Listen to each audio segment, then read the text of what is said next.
Wellesley George ने मिनटों में हेस्टिंग्स एडम के बेटा चार्ल्स को आकर बढ़ा दिया।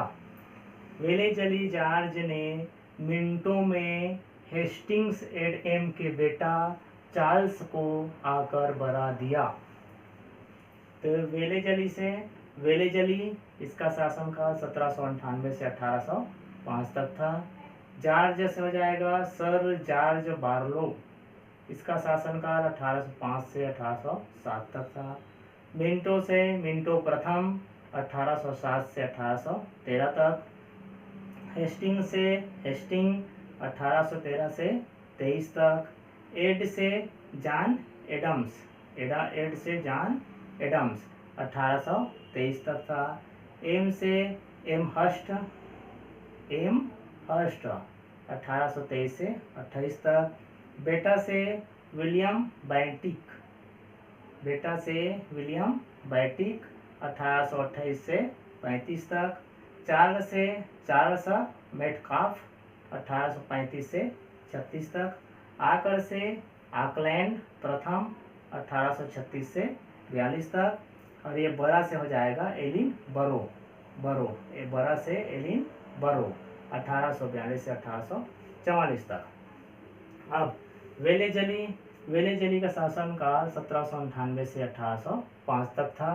वेलेजली को अंग्रेजी सत्ता का वास्तविक संस्थापक माना जाता है।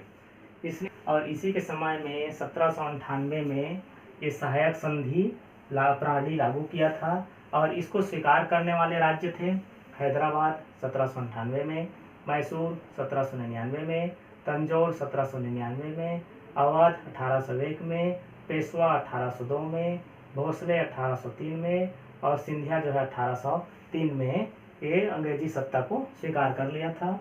1801 में कलकत्ता में विलियम फोर्ट कॉलेज की स्थापना की थी और 1803 में ये वेलेजली ने ही बाल हत्या पर प्रतिबंध लगाया था।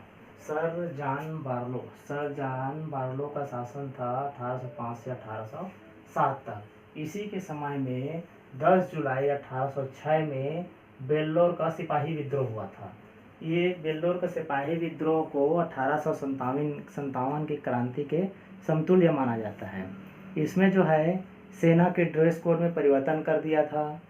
हिंदू अपने ललाट पर तिलक नहीं लगा सकते थे और मुसलमान को दाढ़ी हटाना अनिवार्य कर दिया था, जिसके कारण वेल्लोर का सिपाही विद्रोह हुआ।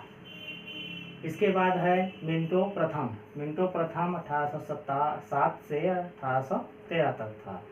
यह 1809 में इसी के समय में अमृतसर की संधि हुई थी।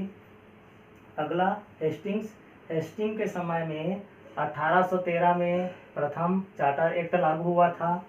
1816 में संगोली की संधि हुई थी। 1817-18 में सीताबर्डी का युद्ध हुआ था बाजीराव सेकंड और लॉर्ड हेस्टिंग के मध्य में। 1821 में भू राजस्व व्यवस्था लागू किया गया था, जिसमें महालवाड़ी, रैयतवाड़ी और ये दोनों का मिश्रण, ये 3 प्रकार के भू राजस्व व्यवस्था की गई थी।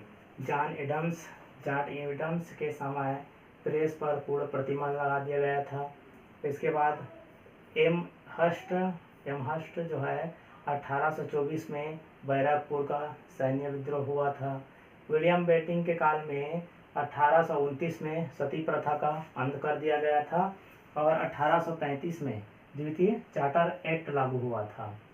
1835 में कलकत्ता में प्रथम मेडिकल कॉलेज की स्थापना हुई थी और इसे ही भारत का प्रथम गवर्नर जनरल कहते हैं। बंगाल का अंतिम गवर्नर जनरल भारत का प्रथम गवर्नर जनरल बना। चार्ल्स मेटकाफ के समय में प्रेस पर जो प्रतिबंध लगा था, एडम्स ने जो प्रतिबंध लगाया था उसको समाप्त कर दिया गया। आकलैंड के समय में डाक प्रणाली की शुरुआत हुई थी और शेर शाह जो मार्ग था उसको बदल करके ग्रांड ट्रंक रोड नामकरण किया गया। एलिन बरो के समय में सिंध प्रांत का विलय जो है ब्रिटिश साम्राज्य में किया 1845 में। 1843 में एलिन बरो के शासन में ही दास प्रथा का अंत हुआ और इसी के काल को कुशल अकर्मण्यता का काल भी कहते हैं।